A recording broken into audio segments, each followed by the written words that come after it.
মানুষ যখন তার নামাজকে ভুলবে না তখন সে অপরাধকে ভুলে যাবে। আর মানুষ যখন তার নামাজকে মনে রাখতে পারবে তখন সে এটা মনে রাখতে পারবে যে আমি অপরাধ করব না। একজন মানুষ যখন 5 ওয়াক্ত নামাজকে মনে রাখতে পারবে যে আমার জোহরের সময় হয়ে গেছে, আমার আসরের সময় চলে আসতেছে, আমি নাঙ্গলকোট থেকে কুমিল্লার দিকে যাব, দিনের বাজে 3:30, লাকসাম নেমে গেলাম 4টা বাজে, এই রে বাসটা চলে যাচ্ছে, চিন্তা করবে সে 4:20 হচ্ছে জামাত, বাসে উঠলে আমার জামাত শেষ, 20 মিনিট পরে উঠবো। যখন নামাজ তার নামাজিকে নামাজ মনে রাখতে সাহায্য করে তখন নামাজ এই অপরাধীকে তার অপরাধ মনে রাখতে সাহায্য করে, যে এটা অপরাধ, এটা অন্যায়, এটা করা যাবে না। এইভাবে নামাজ হেল্প করতে পারে। একজন মানুষ যখন দিনে 5 বার নামাজকে মনে রাখতে পারে তখন সে তার সমস্ত কর্মকাণ্ডই কি মনে রাখতে পারে, আশা করা যায়। এই জন্যই নামাজ অত্যন্ত গুরুত্বপূর্ণ একটি স্তম্ভ ইসলামের। এবং ইসলামে আপনি দেখেন রোজা বছরে একবার আসে 30 দিনের জন্য। দিনের বেলায় রোজা, রাতের বেলা কিন্তু মানুষ রোজা না। আপনি যদি দেখেন রমজান মাসটা, আপনি অর্ধেক দিন রোজা, মানে দিন পুরো কমপ্লিট দিনের এক অংশ রোজা থাকেন, এক অংশ আপনি খান। আমরা তো রাত আর দিন মিলে একদিন বলি, ঠিক না? তো তাহলে দিনের বেলায় যেখানে আপনি রোজা আছেন, রাতের বেলা আপনার রোজা থাকতে হচ্ছে না। বছরে একবার আসে হজ, বছরে একবার আসে সামান্য একটা সময়ের জন্য। এবং এইটা অন্তত আমাদের দেশে 100 জনের মধ্যে 10 জনের ক্ষমতা নেই। ক্ষমতা থাকলেও এরা জানে না যে যেতে হবে।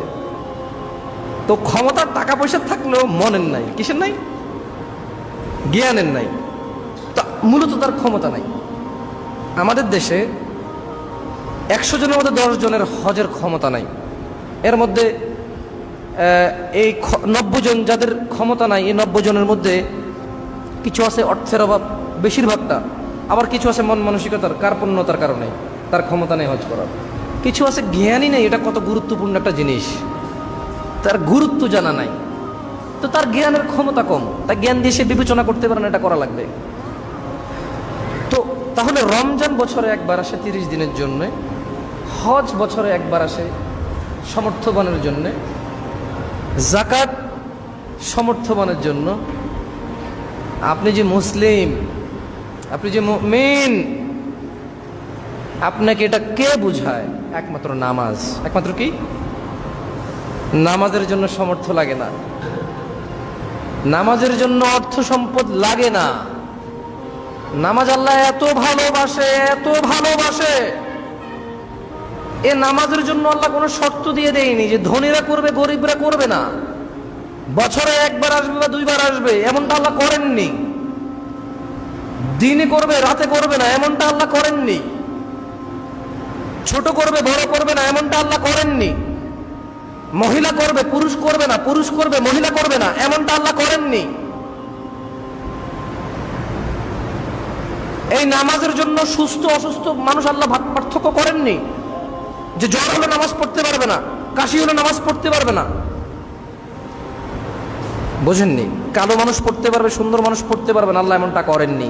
এই ইসলামের মধ্যে এমন একটা আমল রয়েছে, শুধু একটা আমাল, যেটা ছোট বড়, ধনী গরিব, সুন্দর কালো, সুস্থ অসুস্থ সব মানুষকে করতে হয় এবং সব মানুষ করার অধিকার রাখে। এটা হচ্ছে নামাজ। এটা হচ্ছে কি? নামাজ। আপনি ইসলামের একটা আমল দেখান যেটা সবাই করার ক্ষমতা রাখে। দান সাদাকা না থাকলে কি পারে? থাকলেই যেখানে করে না। এই যে কোরআনের এত আয়াত দান সাদাকা নিয়ে, এটা কি মানে আপনাকে কি বলছে এখানে? যার আছে তাকে বলতেছে তুমি করো, না করলে ফেঁসে যাবা। তার মানে যাদের আছে তারা করে না। এই জন্য আয়াতগুলো যে তোমার আছে তুমি কেন করতেছো না, তুমি করো, না করলে ফেঁসে যাবা। বোঝেননি? তার মানে একটা শ্রেণীকে আল্লাহ বাদ দিয়ে দিছে ওখানে, যার তৌফিক নেই তাকে তো বলেই নি। সলাহ, নামাজ একমাত্র ইবাদত যেটা ছোট বড় সবাইকে একসাথে করে। দৈনিক 5 বার।